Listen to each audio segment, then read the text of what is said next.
University of Michigan. Nag-aral po ako dun sa Institute for Social and Political Research. Nag-aral at nagtrabaho bilang isang RA. Yung Institute for Social and Political Research, sila po ang nagpasimuno ng cross-sampling method para dito sa mga surveys na ito. So naniniwala po ako na scientific ang ginagawa ng PAS Asia. Kilala ko po ang mga tao nasa likod ng PAS Asia. Lahat po yan ay mga kasama ko sa UP.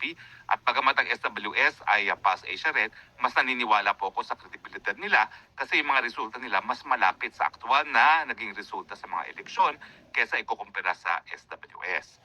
Pero ano po muna ang mga findings? No? At bakit ko sinasabi na wala ng kredibilidad itong si Vangag? Well, unang-una po ang kanyang trust rating po approval rating muna ay 34%.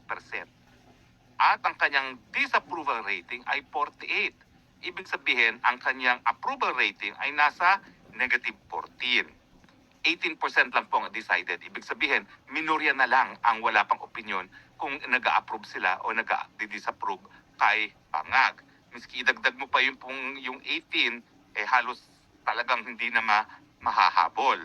Now, ang trust rating naman niya ay 32% lamang, samantalang 47% ang hindi nagtitiwala sa kanya. Ibig sabihin, yan po ay negative 15. Mantakin nyo, approval rating, negative 14. Ang trust rating ay negative 15. Ngayon, tignan naman po natin kung ano ang trust rating at approval rating ni Inday Sara Duterte. Si Inday Sara Duterte po nangangalampag pa rin at siya pa rin po ang pinaka-approve at pinagkakatiwalaan na leader sa buong bansa. Ang kanyang approval rating po ay positive 56. Ang kanyang disapproval rating ay 24. So siya po ay nasa positive territory. Positive, ano ba ito? 56 less 24. Positive 32%. Okay? At ang kanyang trust rating ay 54%. Mantakin nyo yan. Napakataas po ng trust rating ni Inday Sara Duterte. So again po, uulitin ko, 34% ang approval rating ni Marcos as against 56% ang approval ni Inday Sara Duterte. Ang trust ay 32% si Vangag at si Inday Sara ay 54%. Now, kinakailangan po maintindihan natin itong survey na ito.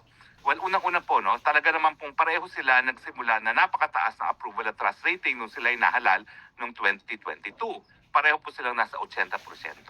Pero ang makikita nyo po sa resulta ngayon, unang-una, talagang hiwalay na po talaga ang tinatahak na daan ng dalawang presidente at vice president. Naghiwalay na sila ng landas. At ang nangyari po ngayon, kakaunti na lang talaga ang nagtitiwala at nag-a-approve kay Marcos, samantalang si VP Sara, bagamat bumagsak din ang kanyang rating o bumaba rin rating niya from 80, nananatili pa rin po above 50. Ibig sabihin, meron pa rin siyang majority approval, meron pa rin siyang majority trust, na nawala na kay Marcos kasi nasa less than 50% na nga siya at nasa negative territory na siya. Now, itong rating po ni Marcos since 2022 ay nag-stabilize na po na napakababa. Wala na pong pag-asang mag-recover. Kaya nga po kahit anong gawin niya, mukhang hindi na niya makukuha ang approval at trust rating ng taong bayan. Now, sa katunayan, yung kanyang trust at approval rating ay nasa negative level na nga po. So talagang napakahirap na pong makabawi dyan.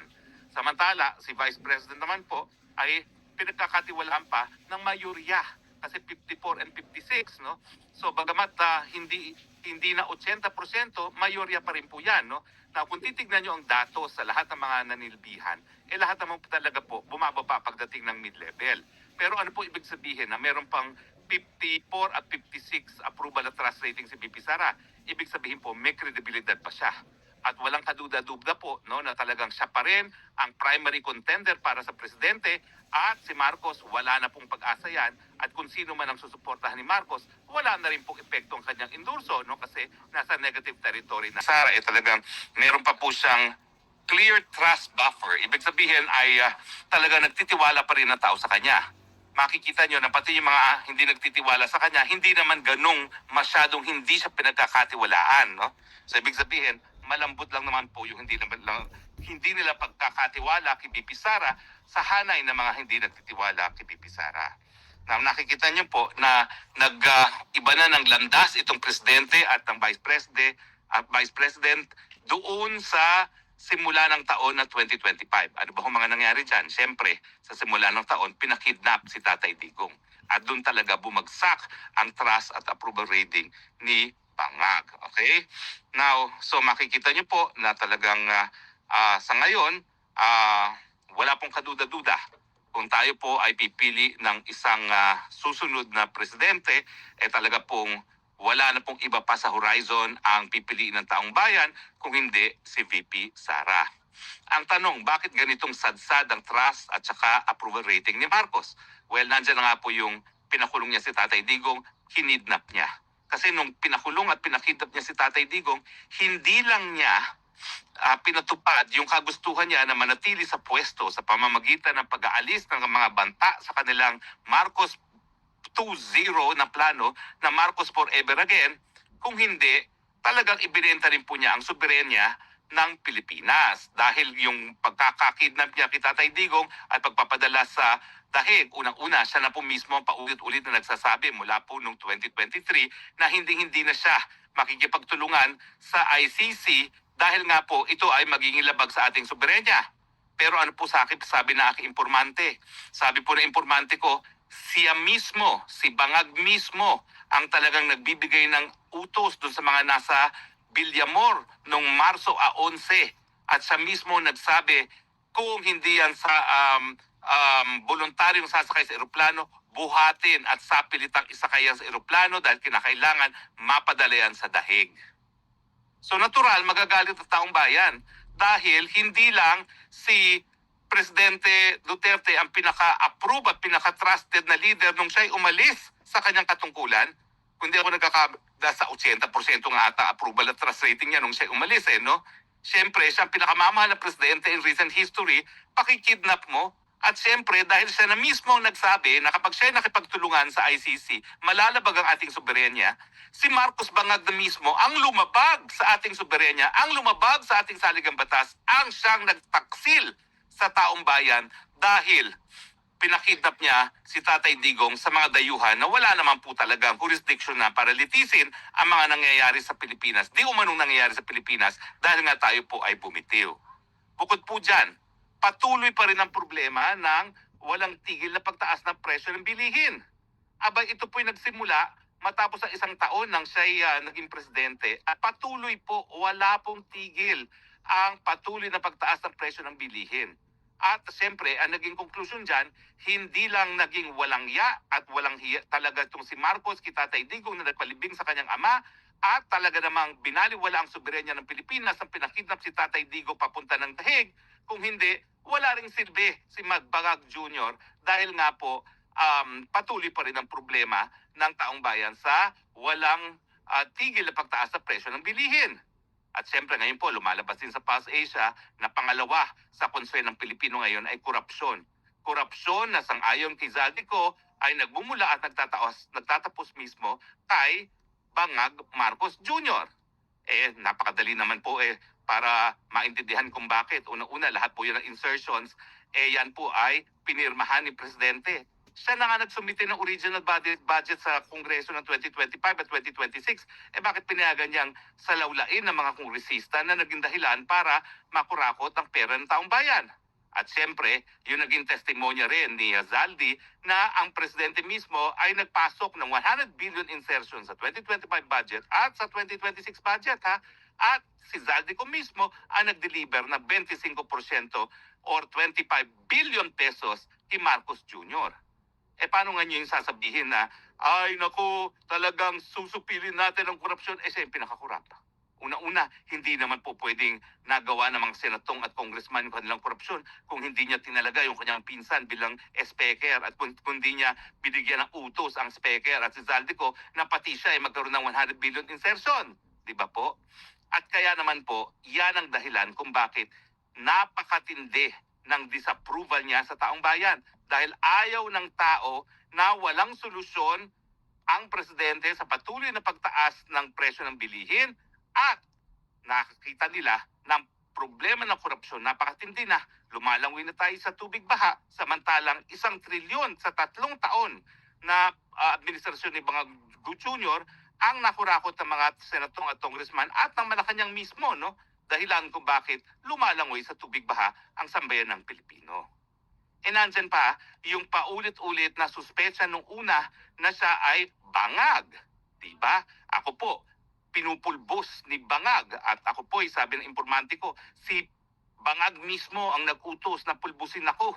Akala ko dati si Lisa Tanas, pero hindi daw po. Si Bangag mismo dahil napipikon siya doon sa pulboronic video na ang ginawa ko lang naman po, in-authenticate ko sa pamamagitan ng computer apps at sa pamamagitan ng eksperto na nagsabi na hindi siya AI bago ko ipakalat. Dahil meron naman pong karapatan ng taong bayan sa impormasyon na nakakaapekto sa kanilang pang-araw-araw na buhay.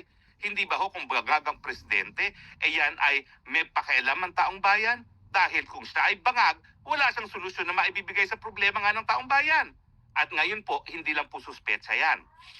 Hindi lang po yan sinabi ni Presidente Duterte noong Enero ng 2024 na naging dahilan siguro talagang kaya nagdesisyon ng bangag na pagdating ng 2025 ipadala na sa Hague itong si Tatay Digong.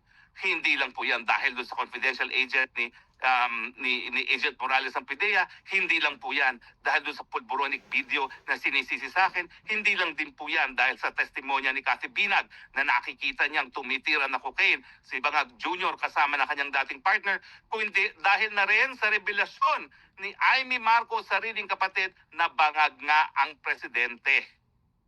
So ngayon, hindi na nga siya dapat mag-hair follicle test dahil nakumpirma na ng sarili niyang pamilya, kadugo, na siya ay bangag.